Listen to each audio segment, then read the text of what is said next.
नमस्कार मैत्रिणींनो, आज आपण मसाले भात करणार आहोत. त्यासाठी आपण 4-5 बटाटे चिरून घेतलेले आहेत, कोथिंबीर चिरून घेतलेली आहे आणि फुलकोबीचे छान स्वच्छ धुवून मोठ्या मोठ्या आकाराचे पीसेस करून घेतलेले आहे आणि 2-3 मिरच्या चिरून घेतल्या आहेत आणि हे भिजत घातलेले मटार आहेत आणि 4-5 टोमॅटो चिरून घेतलेला आहे आणि 3 ग्लास तांदूळ घेतलेले आहेत. आता आपण तांदूळ धुवून घेतलेले आहेत. एका कुकरमध्ये 9 ते 10 चम्मच चमचनी तेल टाकून घ्यायचं आहे आणि त्याला छान गरम होऊ द्यायचं आहे. तेल छान गरम झाल्यानंतर त्यामध्ये जिरा मोहरीचे दाणे टाकून त्यांना छान तळतळू द्यायचं आहे. त्यानंतर त्यामध्ये 3 ते 4 चिरलेल्या मिरच्या आणि कोथिंबीर टाकून घ्यायचं आहे. त्यांना छान शिजू द्यायचं. त्यानंतर त्यामध्ये आले लसूण पेस्ट टाकायची आणि त्याला छान तेलामध्ये शिजवून घ्यायचं. आलं लसूण पेस्ट टाकल्यामुळे भाताला छान टेस्ट येते. आता हे आलं लसूण पेस्टचा मसाला झाल्यानंतर यामध्ये गरम मसाला टाकून घ्यायचा आहे आणि त्यालाही थोड्या वेळ होऊ द्यायचा आहे.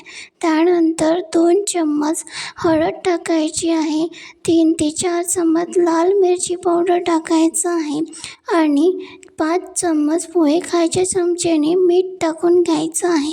या सर्व मसाल्यांना छान तेलामध्ये शिजू द्यायचं आहे.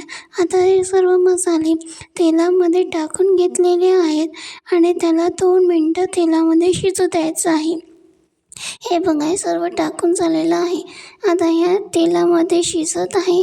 त्यानंतर आपण चिरलेले टोमॅटो यामध्ये टाकून घ्यायचं आहे आणि याला देखील 2 मिनटं या मसाल्यांमध्ये शिजवून घ्यायचं आहे. टोमॅटो यामध्ये जास्त शिजवू नका, कारण की ते एकदम यामध्ये महीन होऊन जाईल. त्यामुळे थोडा वेळ 2 मिनिट टोमॅटो शिजू द्यायची. त्यामध्ये बटाटे टाकायचे आणि चिरलेली कोबी टाकून द्यायची आणि म्हणजे भिजवलेले मटार देखील सोबतच टाकून घ्यायचं. हे सर्व मसाले म्हणजे पदार्थ एकत्र यामध्ये टाकून घ्यायचं आहे आणि हे सर्व टाकून झाल्यानंतर त्या सर्व मसाल्यांमध्ये हे छान प्रकारे पलटवून घ्यायचे आहे. हे बघा, हे सर्व टाकून झालेलं आहे आणि त्यांना छान मसाला लागेल या प्रकारे हे सगळं पदार्थ वस्तू पलटवून घ्यायचं आहे. बघा, हे सर्व पलटवून झालेले आहे. हा छान मसाला या सगळ्या कोबींना आणि बटाट्यांना लागलेला आहे आणि 2 मिनटं वाफ काढायची फक्त. पूर्ण शिजू द्यायचं नाही या कोबींना बटाट्यांना.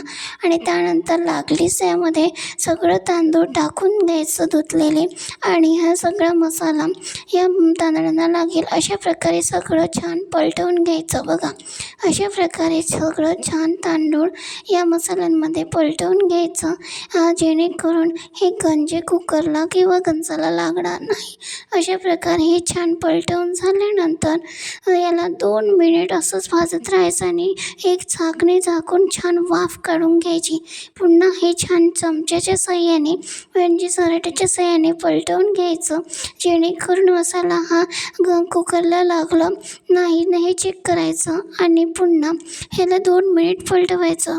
नंतर तुम्हाला आवश्यकतेनुसार म्हणजे 3 ग्लास तांदूळ घेतलेले आहेत, तर त्याला 6 ग्लास पाणी टाकायचं आणि छान त्याला म्हणजे उकळी येईपर्यंत शिजू द्यायचं. बघा, आता याला उकळी येत आहे आणि वरती बबल्स आलेले आहेत, म्हणून पाण्याला उकळी आलेली आहे आणि याला मध्ये मध्ये पलटवत राहायचं, जेणेकरून तिखट मिठाचा मसाला संपूर्ण भाताला म्हणजे तांदळांना छान प्रकारे लागला जाईल आणि तिखट मीठ सगळ्या भाताला व्यवस्थित लागला जाईल. मध्ये मध्ये यांना सराट्याच्या साहाय्याने ढवळत असायचं, जेणेकरून हा भात एकाच म्हणजे कुकरच्या खालच्या तळाला लागणार नाही. शेवटी यामध्ये अजून 1 चम्मच गरम मसाला टाकायचा आणि छान पलटवून घ्यायचं, जेणेपर्यंत यामधलं टाकलेलं पाणी हे आटत नाही तोपर्यंत यांना छान चमच्याने पलटवत राहायचं मध्ये मध्ये. बघा, आता हे संपूर्ण यामधलं पाणी आटलेलं आहे. आता यावर थोडी कोथिंबीर टाकूया आणि यावर एक झाकण झाकूया, म्हणजेच सरळ कुकरचं झाकण रिंग लावून झाकायचं आणि शिटी लावून 10 ते 15 मिनटं मंद आचेवर यांना शिजू द्यायचं, म्हणजे संपूर्ण भात हा मसाल्याचा मऊसूत आणि सॉफ्ट शिजतो. तर बघा, आता हा 10-15 मिनिटांनी चेक केल्यावर तयार आहे हा मसाला भात. छान दिसायलाही छान दिसतो, तसंच खायला देखील छान वाटतो. तर तुम्ही आपल्या घरी हा मसाले भात नक्कीच